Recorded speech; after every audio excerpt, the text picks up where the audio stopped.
Kalau kamu kira sayembara logo itu urusannya cuma desain dan warna, tunggu dulu. Yang satu ini malah berubah jadi panggung satire nasional. Dari yang awalnya mau cari identitas baru, malah jadi ajang roasting terbuka. Ya inilah kisah ketika sayembara logo Projo berubah jadi lomba meme paling kreatif di dunia maya. Awal November 2025, Hotel Grand Sahid Jakarta dipenuhi wajah-wajah politik. Kongres ketiga Projo seharusnya jadi momen penting untuk konsolidasi. Tapi bukannya pidato Budi Ari yang trending, publik justru sibuk bahas satu hal, logo baru Projo. Budi Ari yang baru saja terpilih lagi sebagai ketua umum mengumumkan bahwa Projo akan ganti logo, menghapus wajah Jokowi dari simbol yang sudah melekat lebih dari 1 dekade. Ia bahkan membuka sayembara desain logo baru, mengundang masyarakat ikut menentukan arah wajah baru Projo. Tapi seperti biasa begitu kabar ini sampai ke dunia maya, yang terjadi bukan sayembara biasa. Belum sempat panitia buka pendaftaran, netizen sudah duluan bikin versi mereka sendiri. Dan hasilnya? Campuran antara kreativitas, sindiran, dan humor tingkat dewa. Masalahnya bukan cuma di logonya, tapi di maknanya. Dalam pidatonya, Budi Ari bilang Projo itu artinya rakyat, bukan singkatan dari Pro Jokowi. Menurutnya, istilah Pro Jokowi cuma hasil interpretasi media. Tapi internet tidak pelupa. Turun dicek, tanya aja. Projo mana ikut? Udah jelas Projo itu Pro Jokowi. Kalau Projo nggak Pro Jokowi bukan Projo berarti. Memang nggak ada. Cuma teman-teman media kan dia Pro Jokowi itu kan karena gampang dihafalkan aja. Projo itu artinya negeri dan rakyat. Kontradiksi ini pun langsung disambar publik. Politikus Guntur Romli ikut menyindir saat menjilat Jokowi, Projo artinya Pro Jokowi. Saat menjauh artinya rakyat. Bisa-bisanya begitu. Sindiran itu jadi bensin tambahan untuk warganet yang langsung menjadikan sayembara logo Projo sebagai ajang satire massal. Desain logo alternatif mulai bermunculan di berbagai platform media sosial. Salah satu yang paling viral menampilkan wajah Budi Ari berlatar merah menyala dengan tulisan besar PROJO dan di bawahnya ada teks tambahan Pro Judi Online. Lucu. Iya. Tapi juga pedas. Sindiran itu jelas mengarah ke isu yang sempat menyeret nama Budi Ari saat menjabat Menteri Kominfo yang oleh sebagian publik dianggap gagal memberantas judi daring. Meski tudingan itu tak terbukti, imajinasi netizen sudah keburu liar.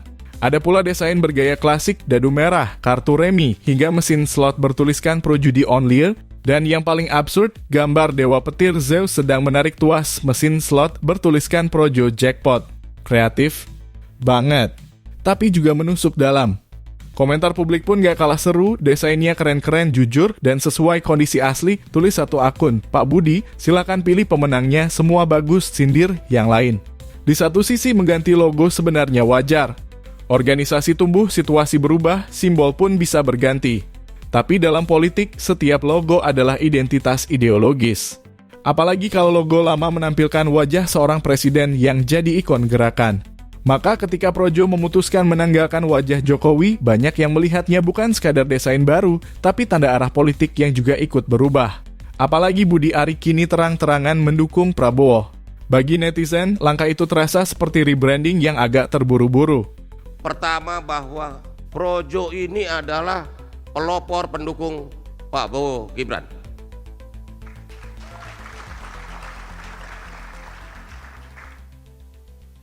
Karena itu kita berkomitmen untuk terus mendukung dan memperkuat pemerintahan Prabowo Gibran. Kedua, kami menilai bahwa agenda politik Pak Presiden Prabowo ini harus kita dukung dan kita perkuat terus-menerus. Karena apa? Karena pikiran dan hati Pak Prabowo ini untuk rakyat. Seluruh program-program strategis pemerintahan ini harus kita kawal dengan baik. Dari mulai MBG, Koperasi Desa Merah Putih, Sekolah Rakyat, Rumah Rakyat, dan sebagainya. Yang pasti pemerintahan ini adalah pemerintahan yang berpihak kepada rakyat sesuai dengan jati diri kita, cita-cita kita, nafas kita, setia di garis rakyat. Budi mencoba menenangkan publik. Saya ingin menjelaskan kepada teman-teman media sekalian, karena dari perkembangan berita ini seolah-olah disampaikan terkesan Projo putus hubungan dengan Pak Jokowi. Jangan di framing. Projo ini lahir karena ada Pak Jokowi.